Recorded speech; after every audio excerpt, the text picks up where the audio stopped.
everyone. Today we're going to make Karahi chicken. Karahi is a wok or a heavy bottom pan in Hindi, and this dish is a popular North Indian dish which has whole spices that are roasted and pounded, so that gives a rustic, earthy flavors to this dish. It's one of my absolute favorite. Hope you are going to enjoy it as well. So let's go on with the recipe. So here I have the ingredients that I'm going to use for the Karahi masala. I have 1 bay leaf. I have 2 red chilies, whole red chilies. I have 1 black cardamom. I have 3 green cardamoms, a tablespoon of coriander seeds, and 1 teaspoon of cumin seeds. I put like about 3 cloves, about 5 to 6 peppercorn. What I'm going to do is I will dry roast all of these whole spices, and then I will pound them, or you can even grind them to like a coarse powder, which I'll be using in the cooking today. So here are the ingredients that I'm going to use for my Karahi chicken today. I have about 2.5 pounds of chicken. They're cut into stew-sized pieces. There are 2 medium-sized onions that are sliced. I didn't actually have a lot of tomatoes, so I have 1 fresh tomato and 2 tablespoons of fresh tomato. If you're using only fresh tomatoes, which I would recommend, you can use 3 small tomatoes for that. I have about half of green bell pepper or capsicum that are cubed. I have around 1.5 tablespoons of fresh ginger and garlic. Then for tempering, I have 1 bay leaf and a teaspoon of cumin seeds.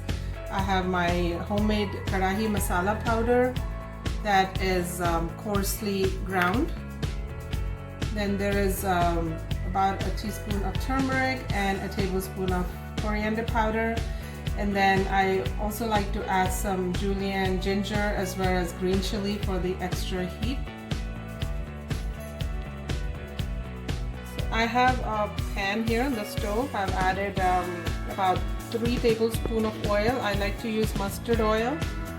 You can use any oil, or you can do half and half.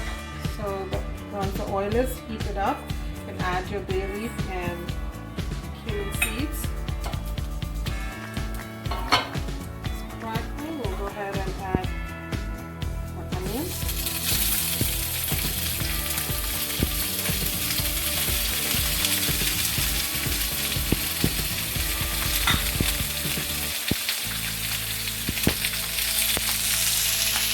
You want to saute the onions till they turn light brown.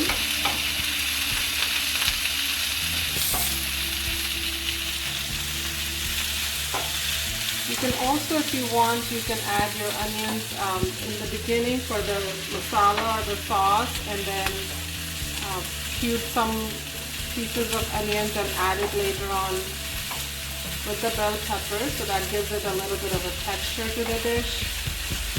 This time I'm using all at once, just to make it like a thick sauce.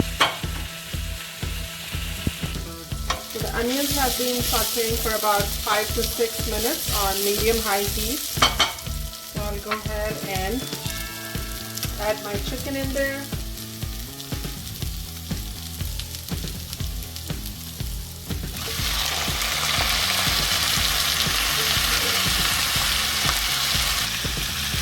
We're going to brown the chicken for about 5 to 6 minutes. As you can see, the chicken has been browning for about 4 to 5 minutes. Once it's got a little color on it, I'll go ahead and add the ginger garlic paste to it.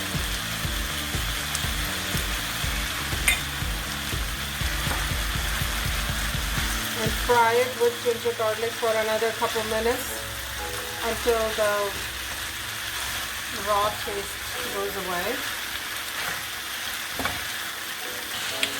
Next we will add our dry spices, so turmeric, and the coriander powder and some salt.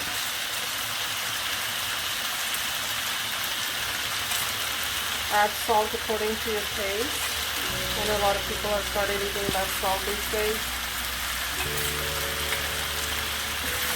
And try to mix it all nicely.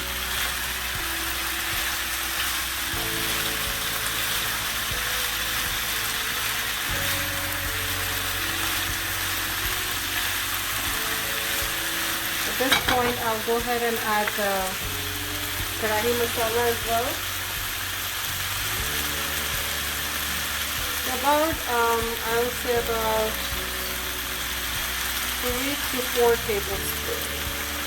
Oh, sorry, teaspoons. 3 to 4 teaspoons Karahi masala.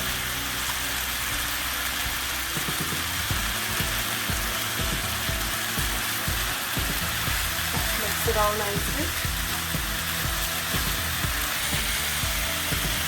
Make sure to stir and mix all the spices nicely so it coats the chicken.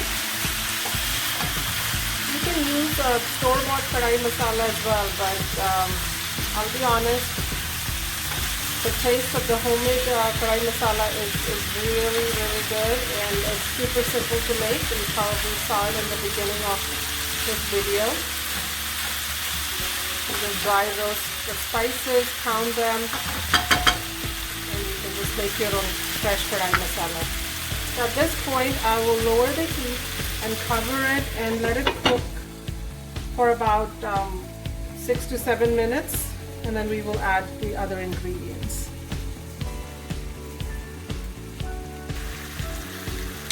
So as you can see, the chicken has been cooking for about, say, 8 minutes or so.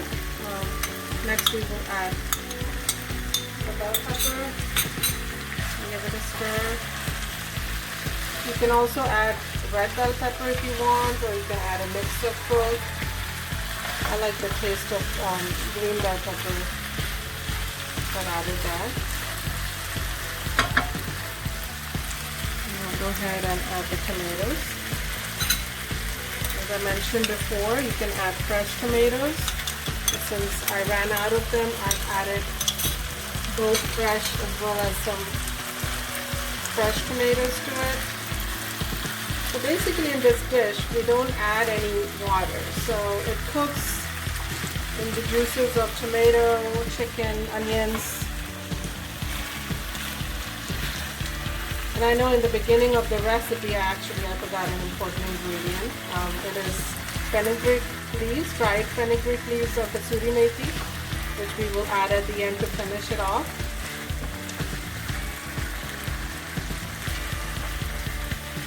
Make sure to raise your heat to about medium-high. And we will cook the chicken, the tomatoes, and bell pepper for another about 7 to 8 minutes. It's been about 8 to 9 minutes. You can check to see if the chicken is cooked. And again, it'll depend on, so mine looks like it's almost done, maybe a couple more minutes.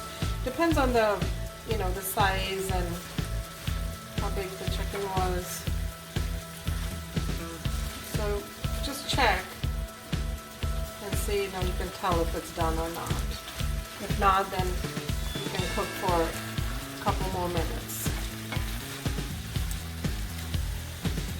So while this is cooking, I'll go ahead and add the kasuri methi.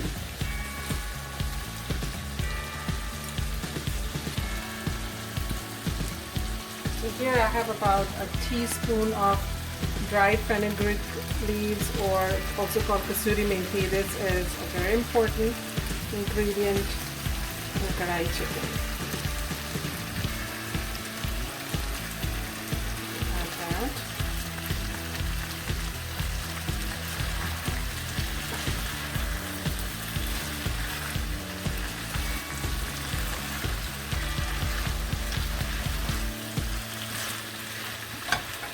So what I'm going to do, as I showed you the julienne ginger pieces as well as couple green chilies right here.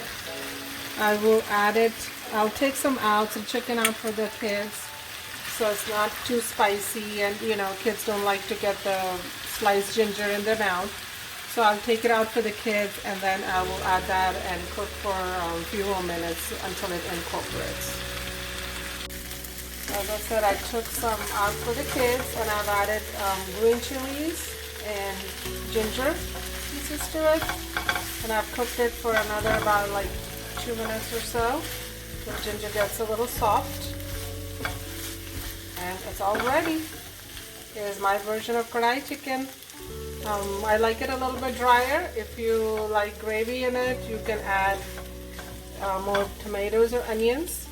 But this is my version of Karahi chicken. Hope you like it.